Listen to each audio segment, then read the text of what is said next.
आप सभी का रैंक अप ट्यूटोरियल में स्वागत है। पिछले क्लासेस में हम लोगों ने स्क्वायर ऑफ रूट्स के कॉन्सेप्ट को बहुत ही इजी तरीके से सॉल्व किया था और ध्यान में भी रखे थे। कुछ बेसिक सा एग्जांपल्स भी दिए थे। आज प्रीवियस क्वेश्चंस जो 2020 में स्क्वायर ऑफ रूट से जो क्वेश्चंस आए हैं उसको हम लोग सॉल्व करते हैं और बहुत ही आसानी से ये क्वेश्चन सॉल्व होते हैं। और आपको सिर्फ ध्यान में रखना है, जो मैं पैटर्न आपको बता रहा हूँ उसे आप अपने साथ रखो, आप अपने दिमाग में बैठाओ और स्क्वायर ऑफ रूट्स के क्वेश्चंस को मिनटों में सॉल्व करोगे। इसकी फुल गारंटी है। अब देखो कैसे सॉल्व करता हूँ। सबसे पहले हमें कुछ पैटर्न्स को डिवाइन करना होगा, ध्यान दिलाना होगा मैं स्क्वायर ऑफ रूट्स के कॉन्सेप्ट को कैसे सॉल्व करता हूँ। ठीक है, तो अगर यहाँ पे मैं दिखा दूँ तो ये जो फॉर्मेट है मेरा कुछ कंडीशंस को फॉलो कर रहे हैं। फॉर्मूला जो मैं यहाँ पे अप्लाई करूंगा वो कुछ ऐसे फॉर्मूला होगा। आप यहाँ पे ध्यान में रख सकते हो, कहता है क्या, इफ स्क्वायर ऑफ रूट्स का जो भी कॉन्सेप्ट आएगा वो रियल और इमेजिनरी के कॉन्सेप्ट पे डिपेंड होगा। अगर आपका इमेजिनरी पार्ट्स ऑफ जेड 0 से बड़ा होता है मतलब पॉजिटिव होता है तो आप प्लस माइनस एक बड़ा सा रूट लेते हो, उसमें जेड का मॉडुलस पार्ट देते हो, फिर रियल पार्ट्स ऑफ जेड को लेते हो, इसको 2 से डिवाइड कर देते हो। फिर यहाँ पे प्लस का साइन आएगा, एक फिर से बड़ा सा रूट और modulus of Z minus real parts of Z divide by 2 लगाते हो। फिर दूसरा कॉन्सेप्ट इसका ये होता है कि मेरा इमेजिनरी पार्ट्स नेगेटिव हो सकता है, इमेजिनरी पार्ट्स मेरा नेगेटिव हो सकता है। तो इसमें कैसा दिखेगा, x माइनस आएगा y, इस तरीके से आपको दिखेगा। इसके लिए जो मैं स्क्वायर ऑफ रूट्स फाइंड करूंगा, root under mod of Z minus plus ही होगा, यहाँ भी फॉर्मेट इक्वली है, सिर्फ साइन को इंटरचेंज करना होता है। उम्मीद करता हूँ आप लोगों को ये फॉर्मेट अच्छे से समझ में आया होगा। अब यहाँ पे देखो बच्चा, रूट्स में जो लिखा हुआ यहाँ जो नंबर है वो एक्चुअली क्या लिखा हुआ है, रूट्स में माइनस 54 इन्होंने लिख करके दिया है, जिसको हम लोग ऐसे 3 × 3 × 6 लिख सकता हूँ, साथ में -1। अब हमें पता है अगर रूट्स में -1 है तो इसको हम आयोटा के साथ सिंबॉलिकली दिखा देता हूँ। अब 3 का पेयर बन गया तो 3 बाहर हो जाएगा, रूट में 6। अब इसके पीछे कितना लिखा हुआ है, 2 लिखा हुआ है। अब अगर इसको 2 से मल्टीप्लाई करोगे तो आएगा 6√6 हो जाएगा। इस बात को ध्यान रखोगे, ठीक। अब अगर थोड़ा सा देखोगे ये टोटली आपका जेड है, तो जेड आपका कैसा दिखा, क्वेश्चंस में मैं बात जो कर रहा हूँ उसकी बातें कर रहा हूँ। यानी आपका जो जेड है वो 3 + 2 रूट अंडर -54 और इसको सॉल्व करते हो तो आपको -3 माइनस आएगा 6√6 दिखता है। अब अगर इसका आप मॉडुलस निकालते हो बच्चा तो क्या दिखेगा, रूट में आप लगाते हो 3 का स्क्वायर प्लस माइनस जो भी नंबर आते हैं उसको हम ऐसे लिख देता हूँ। फाइनल फॉर्म मेरा ये 9, 3 का स्क्वायर हो गया 6 का स्क्वायर हो गया 36 और 36 को अगर आप 6 से मल्टीप्लाई करोगे तो 216 होगा और उसमें अगर आप 29 ऐड करते हो ये हो जाएगा रूट में 225, जिसका स्क्वायर ऑफ रूट्स हो जाएगा 15 होगा। मतलब इसका मॉडुलस जो पार्ट्स आ रहा है वो आपका 15 आ रहा है। प्लस वाला पार्ट हो या माइनस वाला पार्ट हो, दोनों के लिए एक ही रिजल्ट आएगा। ये बातें आपको समझ में आया होगा। अगर नहीं आया है तो आप मेरा पिछली क्लास की जो वीडियो है वो आप देख सकते हो, ठीक है। तो अगला मैं कॉन्सेप्ट को यूज करता हूँ, ध्यान में रखना है, जो मेरा जो जब इमेजिनरी पार्ट 0 से बड़ा होता है तो मैं प्लस का यूज करता हूँ, अगर वो 0 से छोटा होता है तो मैं माइनस का यूज करता हूँ। सिर्फ मॉडुलस ऑफ जेड चाहिए, वो 15 मिल गया। अब दोनों में देखोगे इसका जो रियल पार्ट है, दोनों में जो रियल पार्ट है ना वो आपका रियल पार्ट्स ऑफ जेड वो 3 ही है। रियल पार्ट्स ऑफ जेड आपका 3 है, तो इस चीज को ध्यान में रखना। अब मैं यहां लिख रहा हूं, थोड़ा ध्यान से देखोगे, इस वाले रूट्स के लिए 3 + 2 रूट -54 इसके पावर में 1/2 इसको अगर आप लिखते हो तो प्लस माइनस रूट्स में आप मॉडुलस वाले नंबर को देते हो। मॉडुलस नंबर कितना है तो 15 प्लस 3 रियल, इसको 2 से डिवाइड करोगे प्लस आएगा फिर से रूट में 15 माइनस 3/2। अब अगर आप अच्छे से इसको सॉल्व करते हो तो यहाँ पर 15 प्लस 3 18 हो जाएगा। 18 को आप 3 से मल्टीप्लाई करते हो तो रूट में 9 दिखेगा। यहाँ पे 15 में से 3 माइनस करोगे तो 12 होगा। 12 को अगर 2 से डिवाइड करते हो तो वो कितना होगा, 12 को 2 से डिवाइड करते हो तो 6 होगा। अब अगर यहाँ से आप और अच्छे से सॉल्व करने की कोशिश कर रहे हो तो ये आपका 3 दिखेगा और ये आएगा में रूट में 6 दिखेगा।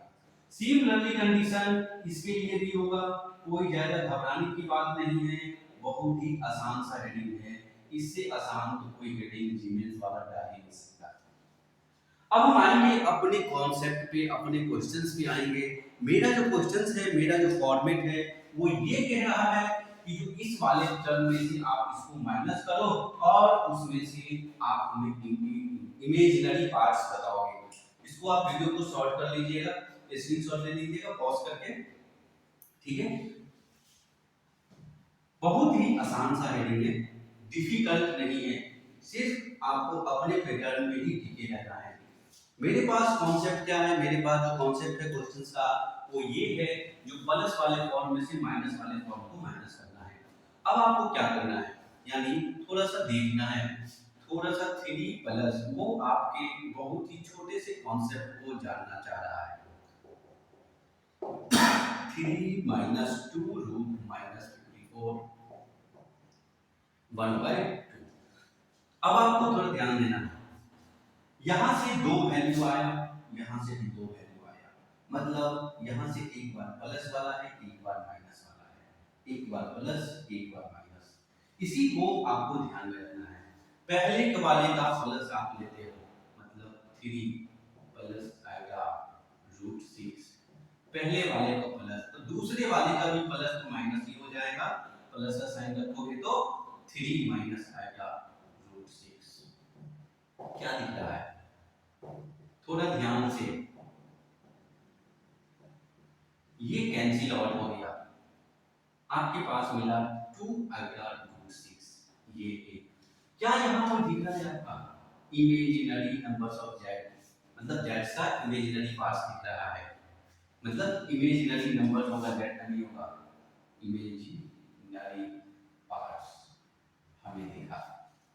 अब थोड़ा सा देखोगे, फिर इसी के केस को पहले वाले नंबर में मैंने प्लस लिया, पहले वाले जेड का, मतलब इस वाले कॉन्सेप्ट में जो 2 रीजन है इसका प्लस लिया, इस बात को ध्यान रखना है।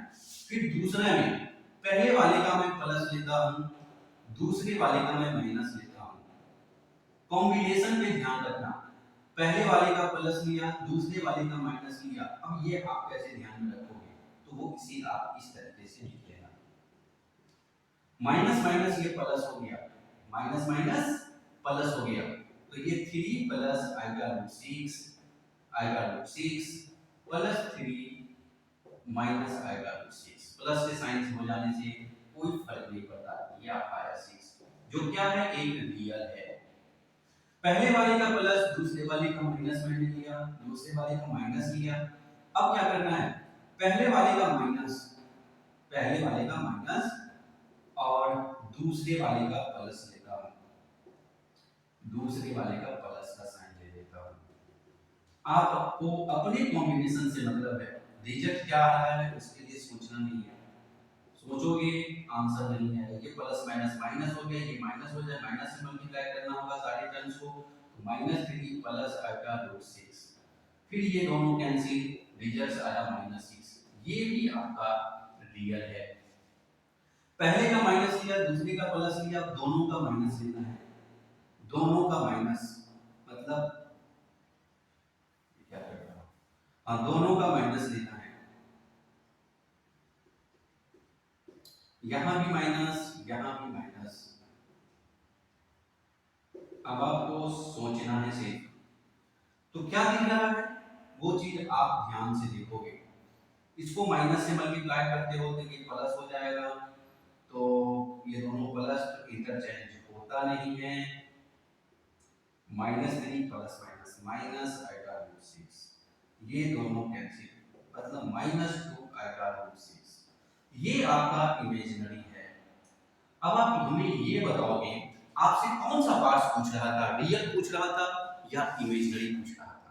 अगर आपसे रियल पूछ रहे हैं तो रियल का जवाब दोगे, अगर निगेटिव इंटीजर्स पूछ रहे हैं तो निगेटिव का जवाब दोगे, अगर आपसे वो इमेजिनरी पूछ रहे हैं तो इमेजिनरी का जवाब दोगे, निगेटिव पार्ट्स ऑफ इमेजिनरी पूछ रहे हैं तो उसका जवाब दोगे। तो मेरे पास जो क्वेश्चन में जो जवाब पूछ रहा था वो केवल इमेजिनरी पार्ट्स, और मेरे पास जो यहाँ पर जो ऑप्शन जो दिख रहा है वो ऑप्शन सी होता हुआ। थोड़ा सा मैं इसको अलग अलग कलर से अंडरलाइन कर देता हूँ जिससे आपको समझने में परेशानी नहीं होगा। फर्स्ट टर्म यहाँ लिखा हूँ, सेकेंड में मैंने यहाँ लिखा हूँ, थर्ड वाले पेज को ये कहाँ लिखा है, यहाँ लिखा है, ठीक है। फोर्थ वाला केस आपका कहाँ लिखा गया है, तो वो यहाँ लिखा हुआ है। मतलब स्टेप फर्स्ट, सेकेंड, थर्ड और फोर्थ, ऐसे सोचना है। चार तरीके से मैं इसको पहले सेपरेट कर लेता हूं, फिर इसके बाद जवाब देता हूं।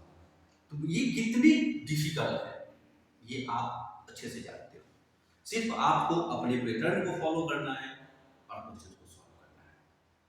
ओके दोस्तों, मिलेंगे नेक्स्ट क्लास में और फिर अच्छे से क्वेश्चंस को मैं लेकर के आता हूं, ये आप जानते ही हो। मिलेंगे नेक्स्ट लेक्चर।